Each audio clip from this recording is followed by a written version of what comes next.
क्या आप टॉयलेट पे मोबाइल देखते रहते हैं ज़्यादा देर तक? तो ये वीडियो आपके लिए है। मैं डॉक्टर सुशांत पटेरा हूँ, दिल्ली एनसीआर से bariatric laparoscopy and general surgeon. आज हम बात करेंगे कुछ कॉमन एनोरेक्टल प्रॉब्लम्स के बारे में, जैसे पाइल्स या बवासीर, फिशर और फिस्टुला, जिसे बगंदर भी कहते हैं। ये प्रॉब्लम्स बहुत ज्यादा कॉमन हैं जितना आप सोच सकते हैं, और इनका ट्रीटमेंट बहुत पॉसिबल है, आसान। ये प्रॉब्लम्स अक्सर बोली नहीं जाती, शर्म के मारे पेशेंट्स इनको जल्दी से हमारे पास नहीं आते। जब से इंसान सीधा चलने लगा इरेक्ट पोस्चर में, तब से ग्रेविटी का प्रेशर हमारे एनल केनाल की नसों में ज्यादा होता है। इस कारण से हमारे हेमरॉइड्स या पाइल्स की प्रॉब्लम होती है। इंसान का लेटरिन का रास्ता नीचे की तरफ खुलता है, ऐसे बाकी सारे जानवरों में ऐसे खुलता है। तो नसों का प्रेशर हमारे अंदर सबसे ज्यादा लेटरिन के रास्ते। इस कारण से ज्यादा खड़े रहना या बैठने के कारण और फूल जाती है नसें। कभी तो अंदर ही रहती हैं, और कभी कभी जैसे वो बढ़ता जाता है प्रॉब्लम, ग्रेड 1 से ग्रेड 4 तक वो बाहर आके लटक जाती है।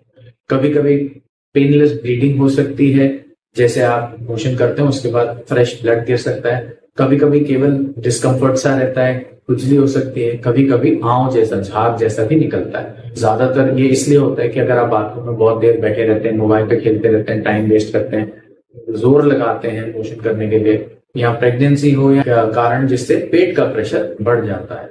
तो बेसिकली जब आप लेटरिन के रास्ते ज्यादा प्रेशर लगाते हैं तो नसें और फूल जाती हैं और बवासीर या पाइल्स की शिकायत बढ़ जाती है। दूसरा एक कॉमन प्रॉब्लम है फिशर इन एनो। फिशर इन एनो मतलब एक छोटा सा कट जो हमारे लेटरिन का रास्ता होता है, उसमें अंदर जो लाइनिंग है वो बिल्कुल नरम होती है, जैसे हमारा गाल होता है।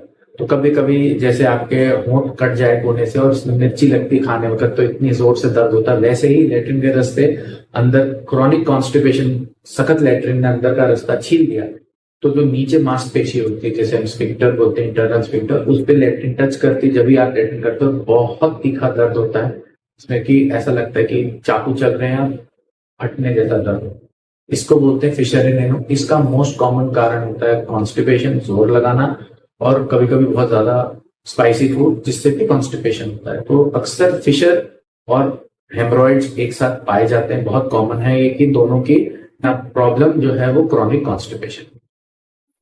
तीसरा कंडीशन एक और बहुत कॉमन प्रॉब्लम है, वो है फिस्टुला इन एनो। इसे भगंदर भी बोलते हैं। तो फिस्टुला इन एनो क्या होता है समझते हैं। हमारा जो लेटरिन का रास्ता है उसके चारों तरफ कुछ कुछ ग्रंथियां या ग्लैंड्स होते हैं, छोटे छोटे, जो जैसे थूक बनता है हमारे मुंह में, वैसे ही एनल ग्लैंड्स होते हैं जो ऑयली डिस्चार्ज और लुब्रिकेशन एरिया को नम रखने के लिए होते हैं।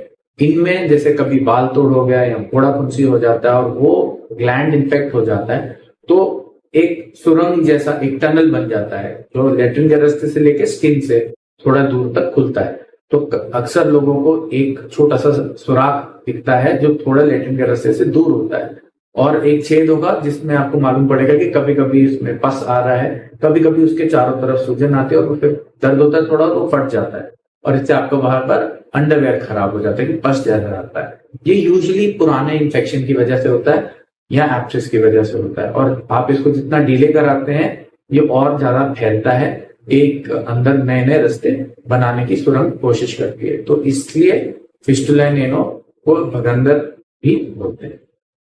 तो दोस्तों, इन प्रॉब्लम्स में डिले मत करिए। अर्ली डायग्नोसिस से सिंपल ट्रीटमेंट हो सकता है। आप जितना अर्लियर स्टेज में आते हैं, अर्ली स्टेज ऑफ पाइल्स में, अर्ली स्टेज ऑफ फिशर में, medically management, conservative management, diet changes, आपको सही से टॉयलेट हाइजीन के बारे में बताना, एडवाइस करेंगे, तो उसी से मैनेज हो सकता है। और अगर आपकी प्रॉब्लम बढ़ गई है ज्यादा, तो मिनिमल इन्वेजिव सर्जरीज इसके लिए बहुत सक्षम रहती हैं, उसमें कोई प्रॉब्लम नहीं आती है और उसमें कोई इतना खास पेन भी नहीं होता है। ये सब ऑप्शंस अवेलेबल है। अगर आपको ब्लीडिंग, दर्द या कोई भी सिम्टम है तो जल्दी से अपने डॉक्टर को कंसल्ट करें। शर्माने से कोई बात नहीं है इसमें, क्योंकि इससे शर्माने से कोई इलाज नहीं होने वाला। इसका इलाज सरल है। Timely intervention is easy treatment. Awareness से ही शुरू होती है क्योर। अगर आपको ये वीडियो अच्छा लगा तो do like, share and subscribe. Follow our channel for more such content.